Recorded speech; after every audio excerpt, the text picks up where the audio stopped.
Gĩbarũa kĩnene kĩrĩa gĩkoretwo moko-inĩ ma thirikari harĩ kũgacĩrithia ũgitĩri nĩ kũhukia ũthondeki na wendia wa matharaita na njĩra ya ngungo marĩa macokaga kũhũthĩka kwagagia andũ na mũno ũici-inĩ wa mahiũ hamwe na njũkanĩrĩro cia ndũrĩrĩ iria irĩithagia mahiũ. I am really glad to note that the majority of the illegal firearms that I'm mentioning today were voluntarily surrendered by members of the public who heeded our various amnesty programs and calls for community disarmament. And a large number of those weapons were also recovered through the diligence of our security organs, who conducted security operations that yielded in these recoveries.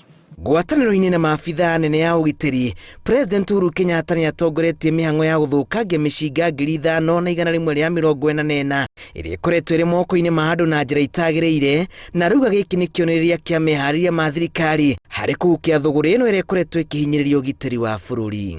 By publicly destroying illicit weapons, Kenya once again openly demonstrates that we are determined and ready to face the challenges posed by small arms and light weapons. Through education, our people can abandon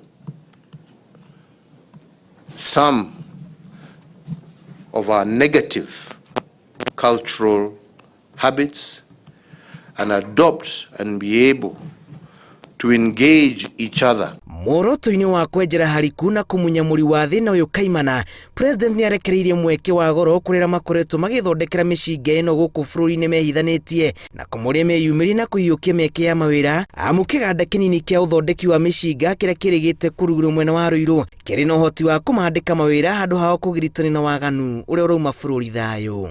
And I therefore call upon all our citizens who may in any way and for whatever reason be in possession of illegal firearms to submit the weapons to our authorities under the cover of the amnesty for illegal possession of firearms. Mĩhang'o ta ĩno nĩ ĩrĩgĩte kũhanĩka mĩaka ĩrĩ mĩthiru kũrĩa mĩcinga 6,000 yathũkangirio cukuru-inĩ wa GSU mwena wa Magadi.